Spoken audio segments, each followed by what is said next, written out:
Welcome to the fastest UCF show anywhere around the kingdom. I'm Eric Lopez.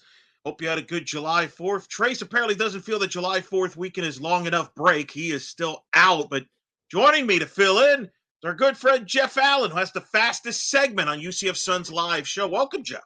Hey, Eric, it's great to be here. And if I get lost and start talking about broadcasters randomly, we do a media spotlight on my podcast. So if I get confused, that might be the reason why. But it's great to be here. And I guess July 4th is a holiday, so technically not a PTO day for Trilco, but I guess the other days are. We'll let the higher-ups deal with all that. Coming up on this show, Jeff and I will debate UCF preseason poll in the Big 12, picked 8th, fair or foul. Also, what are you looking forward to in year 2 of UCF in the Big 12 in any sport, plus and much, much more. Of course, Jeff brought up media. Doesn't get any bigger media personality than the man who's making a trip to Vegas this week covering the Big 12 media days than our good man who makes this show happen, Adam Eaton, joining us here. First off, Jeff, welcome to your maiden voyage on Around the Kingdom. Elo, I'm keeping track. I have over 7.5 Trelco PTO references, so I'll keep you posted if we hit the over on this particular program. Well, you're going to the right place this week to place a bet down. That is for sure on that. All right, let's get to it here, Jeff. Let's start. Obviously, the Big 12 media days this week will be in Vegas, but they already have come out with the preseason poll.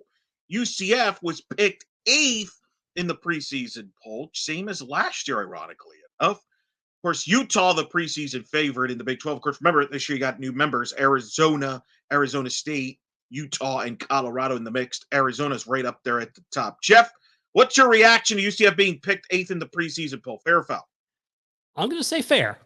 I think that the Knights have a lot to prove still yet. There's you look at Utah coming in, again, being the favorite. Kansas State, Oklahoma State, they were contenders for the Big 12 last year. Kansas and then Arizona above UCF, Iowa State, and West Virginia. And you could even argue that you could put Texas Tech at 9 ahead of UCF at 8. I think you could make that argument as well. But I think right now they look like a middle of the pack team, at least as far as it goes. Now, I will also admit I hate preseason polls. It's I find this to be just an exercise of futility than anything else. But my honest opinion is that it's fair that middle of the pack seems about right. I don't know. There's a history on this show with my guy that I go up against liking Texas Tech there. Be careful, Red Raider Jeff. We can start calling you that. It is interesting. 8th, you could say, based on where they finished last year and everything, is kind of fair. It is interesting that a West Virginia and an Iowa State get the benefit of the doubt. Is that perhaps because they've been in the Big 12? Certainly West Virginia beat UCF last year. I guess they could go to that. I look at this, though, Jeff. Don't you think people would be disappointed, though, if UCF finished 8th?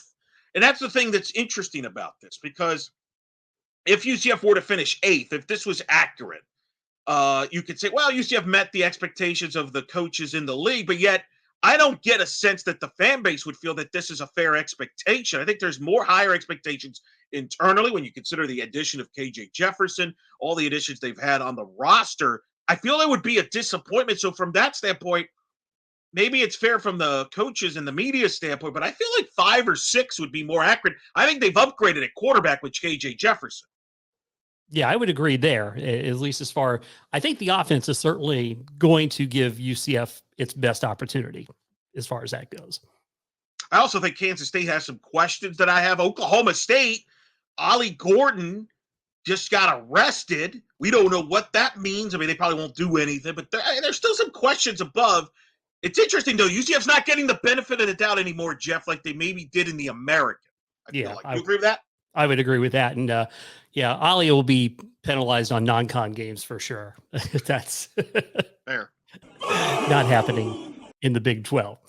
All right. Well, since last year was the first year of Big 12 football for UCF, what will you remember the most from year one? I think I remember certainly the Oklahoma State game. That was such a cool experience to be there in person. Remember, there was kind of that weird misty rain that was going sideways, which is very rare.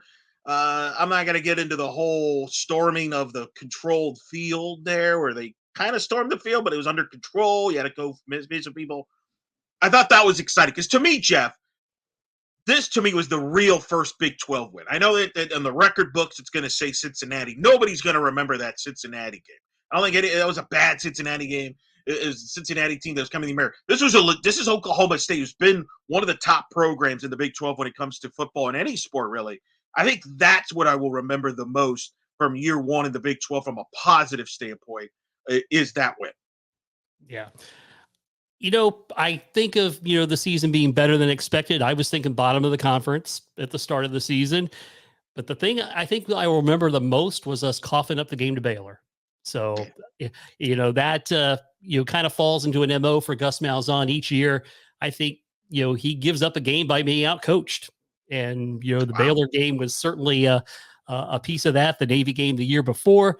And of course, sometimes I remember the stings and what could have been more than I should than the positives. But that to me was a key game that UCF, kind of went into a little bit of a tailspin after that as well.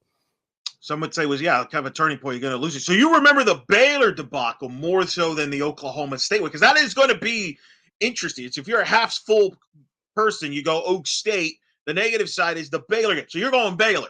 I'm going Baylor, but I was in, deep in the rain watching that game against Oklahoma State, and that was the most fun I'd had at a UCF football game probably since the AAC championship games.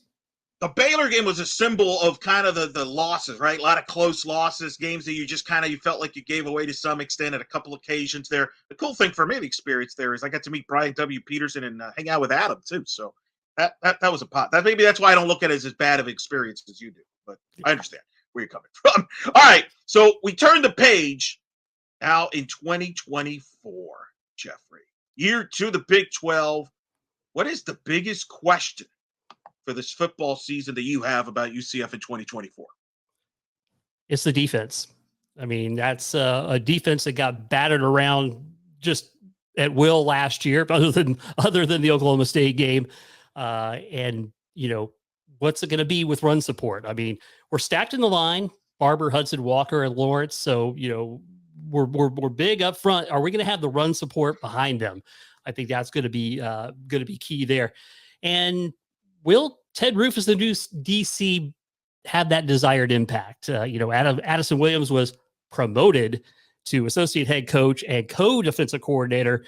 And it's kind of a weird thing with our coaching staff, right? Because, we have Darren Henshaw's the OC. Is he calling plays? Is he not? He's not anymore. We seem to have a lot of semantics within our coaching staff, which are kind of odd. But I think it's going to be the defense. That's going to be the big thing that determines our success in 24. Everything you said about the defense is more than fair. I think I agree with. So I'll go in a different direction, even though I do agree with that. Offensive line. There's some pieces they got to replace there. Can Herb Hand and company do a good job there? Are they more and really, let me go to the line of the trenches on both sides of the ball. Are they more physical enough?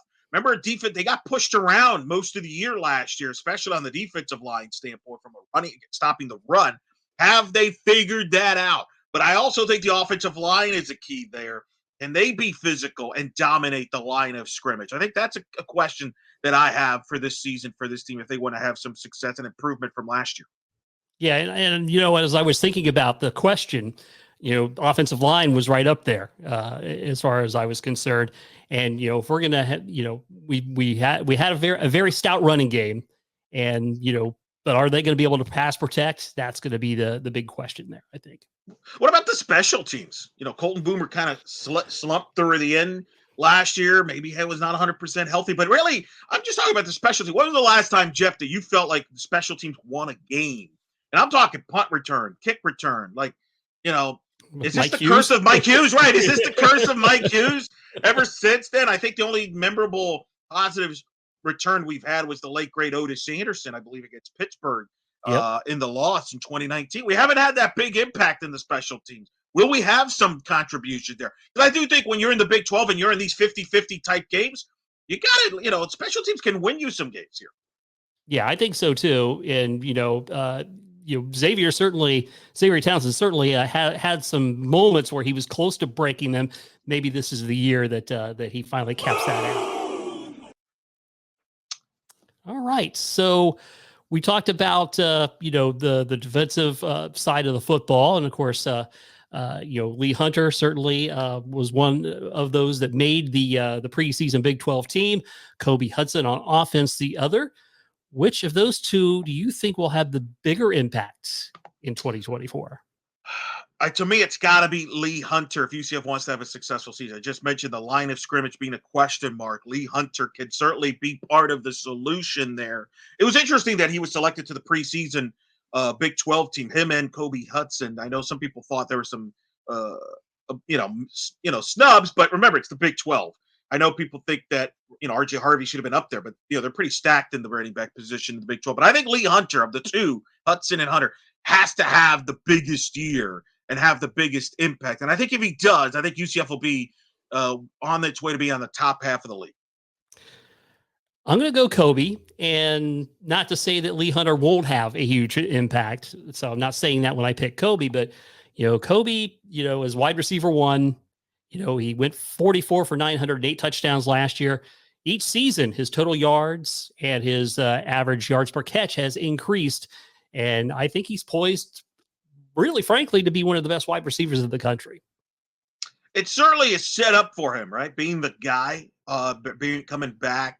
The only thing I sort of pause is I feel like UCF's going to be a run-first offense, with KJ Jefferson and RJ Harvey and all the backs they have, that I think they're going to be a run-heavy team. I think Gus Malzahn's going to go more towards that Auburn 2013 offense where they just ran over people and then use an occasional play-action pass.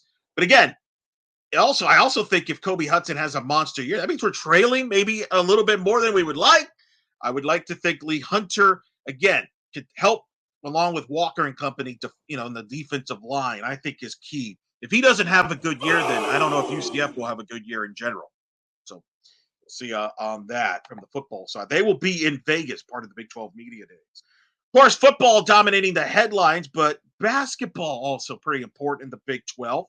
Big 12 recently announced its 20-game schedule matrix. No dates, but now you know the opponent. So UCF knows that they will host Kansas, part of a home-and-home this year with the Jayhawks. They will not host Arizona. They will be traveling to Arizona. Those are some of the highlights from the schedule. What stands out to you, Jeff, about the UCF basketball schedule set in year 2 of the Big 12? Yeah, spoiler alert. For me, it's Arizona and Arizona State on the road. We've already got the longest and biggest travel in the conference, and now we're going to extend that further west for a couple of road games.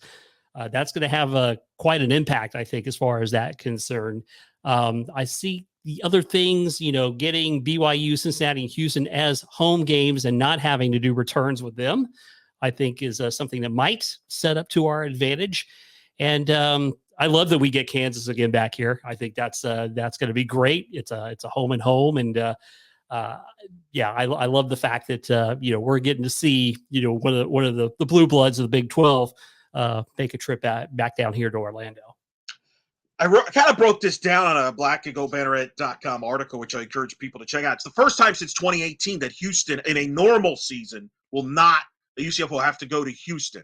You mentioned the Arizona and Arizona State thing. The thing I'm fascinated about is, does UCF stay in Arizona? Will the Big 12 set it up where, so for example, they play in Tempe on Saturday, then play in Tucson Monday or Tuesday? I don't know. The other factor is, UCF will go to Fog Allen, one of the most prestigious arenas in all of college basketball. That's a bucket list trip for UCF. My bold prediction, mark it down. Depending on if that game, whatever date it is, Trace Trelka will take PTO time to go to Fog Allen to cover that Kansas game for Sunday. That's my prediction. Hopefully Adam has that in the budget ready to go. That's coming, baby. Holy mac. So that's 2 PTO references, right? That's correct. Well, Adam, that's why Adam is here. Speaking of Adam, let's go down to Adam for the award-winning silly game. Sorry, Eli, I was marking that in the record book per your request here. Before we get to Silly Game, remember, this is now brought to you by the Orlando Sports Foundation, who will put on the Staff DNA Cure Bowl again this year, December 20th. Camping World Stadium is where you want to go. It's a fun-filled day of football, and it raises funds and awareness for cancer research. It's one of the top-rated bowl games every year, gentlemen, and I know you will not want to miss out on not only the game, but the entertainment off the field, the pregame festivities, and the exciting action on the field. At the Cure Bowl, the matchup is always Orlando versus cancer. Join the team now. Get to your tickets at curebowl.com. All right, Jeff, welcome to the Silly Game. I ask a question and both of you will provide an answer. The first one, I'll start with Elo. This one's not as silly, but I think topical. Elo, over the last couple of days, UCF has had quite a boon in the booms on the recruiting side. Wade and Charles, Cameron Wright, the Sear twins, namely among some of the commits. So fill in the blank for me, Elo. This class is either number 1 or number 2, depending on if you like rivals or 24/7. So fill in the blank for me here. This UCF class is blank. To be determined. I feel like we talk about recruiting classes every so few weeks. Like, when does it end? It never ends. Put them in ink. How long are they staying in long? I think it's to be determined, Jeff. We'll see. Obviously, it's exciting. It's good to be near the top. But we don't know how many of these players will sign. How many of these players are going to last throughout a career at UCF? To be determined. I'm kind of with you on that. My word would probably be... what is the word I am looking for? I would say potentially very good. I mean, it's got potential. That would be the how I would fill in the blank. Yeah, it is hard to really make determinations off of now that we're not just recruiting high school, but recruiting for NIL and all that other good stuff. I think it's too hard to pin down, especially here in the month of July. Jeff already filling in nicely for Trace. I asked for one word. He gave me 3. All right. So next question. You guys mentioned the Big 12 media poll that came out. KJ Jefferson was rated as the newcomer of the year by the Big 12 media. So Jeff, KJ Jefferson being newcomer of the year is blank. Phenomenal. Would you care to expand? Yes, I would. I was looking at Eric's face there. I think we do have some track record on KJ Jefferson as a quarterback, and I think the fact that he does have a good track record, that he can come into this conference and he can be impactful. I think that will be what will make him the newcomer of the year in the conference. Kind of baffling in that you're picking him to be the newcomer of the year, but yet you're picking the team to go 8th. That's a little interesting. So basically, the pollsters are saying, "Hey, KJ Jefferson's going to be awesome for UCF, but everybody else is not." So it's baffling from that standpoint. But I think it's a good pick. Or he puts up a lot of stats, because we're having to make up for a lack of defense. Maybe that's true. Oh, that's true. Clearly. All right, last one. So as mentioned before, the 3 of us often do a media spotlight on the Jeff Allen Sports Talk podcast, available wherever you get your quality podcast. So this question will be media related. So I'll start with you, Elo. If you could pick any broadcaster, current or former, to call any one UCF game, any one UCF sport, who would you want to have call a UCF game, a UCF sport? With all due respect to the great broadcasters we have at UCF, including yourself, Elo, but if you could pinch hit one broadcaster comes in, calls one game, one sport for you, who do you want? Wow. See, Jeff, Adam always gets these tough, hard-nosed questions. Don't let the title of Silly Game mislead you, man. The guy presses on us. Boy, I will go with kind of really, can it be somebody that's already done a UCF game nationally? Sure. Okay. Because I really enjoyed it when Fowler and Herbstreit were at the bounce house for the Cincinnati. Like, that was just awesome. It was just made the experience even better. A night game in the bounce house with Fowler and Herbstreit. In an upset, Jeff, I could have sworn Jim Nantz was coming out of that answer, but no Jim Nantz. Jeff, who do you want to come and call a UCF game? Oh, I know this answer. You think so? We'll see. I'm gonna put a swerve on you here. I want Gus Johnson. Oh, because that means we're big noon kickoff, maybe Colorado. Whoa. Wow. Okay. The iron unkind of Tim Brando there. I thought Tim Brando was going to be a selection. Sorry, Tony Romo. Maybe we'll get you in next year, buddy. It's true. Very true. All right. Of course, perhaps UCF, if they were to have a successful year, may need to have a comeback or two.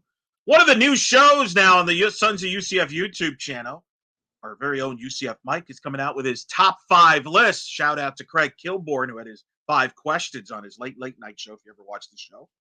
His first top 5 list, 5 greatest comebacks. Mike listed UCF Louisville 2013 as UCF's greatest comeback. Jeff, do you have any qualms with Mike's original list here of greatest UCF comebacks?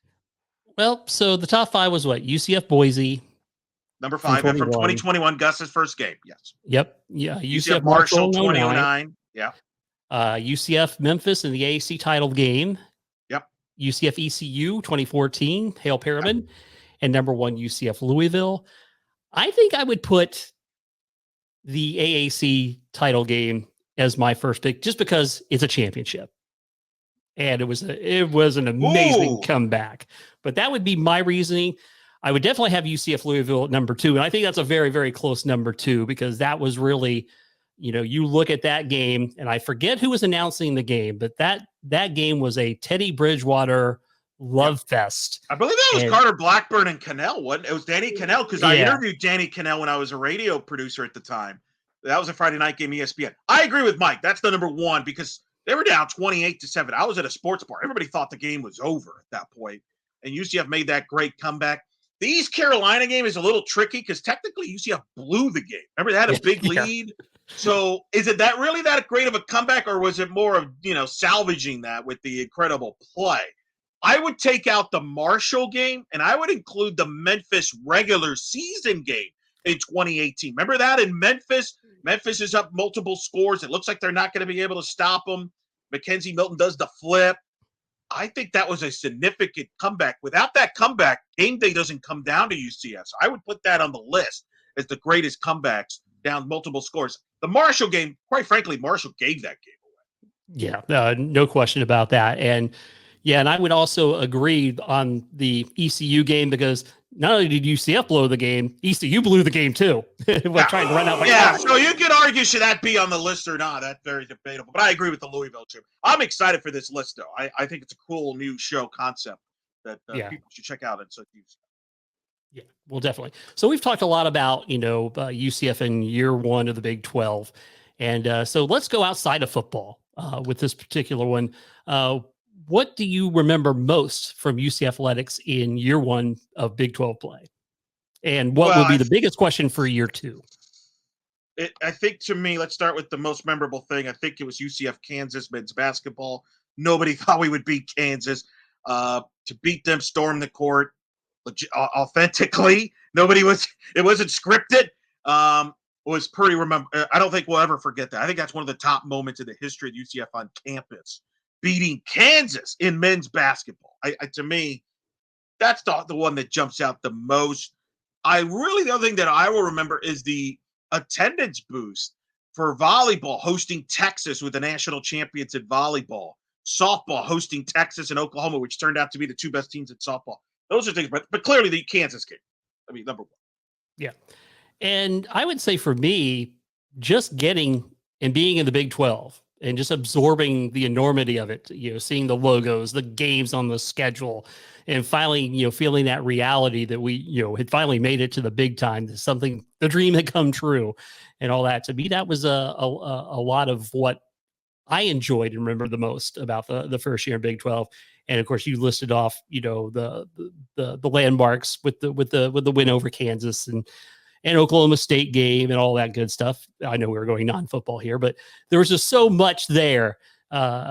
Just you seeing that we had arrived. Well, and I think the other factor too is, what are we looking forward to in year 2? Does volleyball kind of bounce back? They had a bit of a rebuilding year last year. Do they get up in the deal? Men's basketball continue the momentum from, I think, a very positive year 1. Does women's basketball compete a little bit better? I think those are some interesting questions we have when it comes to year 2 as far as the Big 12 for UCF Athletics. Yeah. Volleyball was certainly at the top of my list. I mean, they had a great start of the season, but after Baylor dismantled them, they finished out 1-10. So they got us. How did they bounce back from that? And again, we got to see, we need something to happen with women's basketball for sure. That's correct. We'll see what happens too. I think that's also do you think the interest in fan attendance will stay up in year 2, or do you think there was a romance in year 1 that helped boost some of the attendance across sports? What do you think about that? I think it'll carry over this year. Again, we're still going to get marquee teams coming in, so I think that will continue. Now, winning will have to become part of that ingredient for it to be long-term attendance success. Yeah, no doubt about that. We'll see what happens there in year 2. Of course, Jeffrey, what was the most positive sport that we get a chance to talk about, Jeffrey, was baseball. Baseball had a very successful season in year 1 under Rich Wallace. What was your thoughts in year 1 of Rich Wallace for UCF baseball getting back to the tournament? Well, that to me makes it a rousing success. Having Rich Wallace, one of our own, come home and get the program turned in the right direction. They get back to the NCAA tournament. I think one of the things that was not talked about enough was how they took care of business in the non-con midweek games. Because I think in the past few seasons, we struggled with that. And, the Stetsons and the Jacksonvilles and the FAUs of the world, they come here to compete just like when we try to, take out, Florida and Florida State. So I thought they did a really good job at taking care of that business this year, which helped them in Big 12 play, I think. Huge success to get back into regionals, first regional final since 2012 for the program. The improvements they made, Rich Wallace did an incredible job flipping the roster over, getting the Big 12 semifinals was impressive.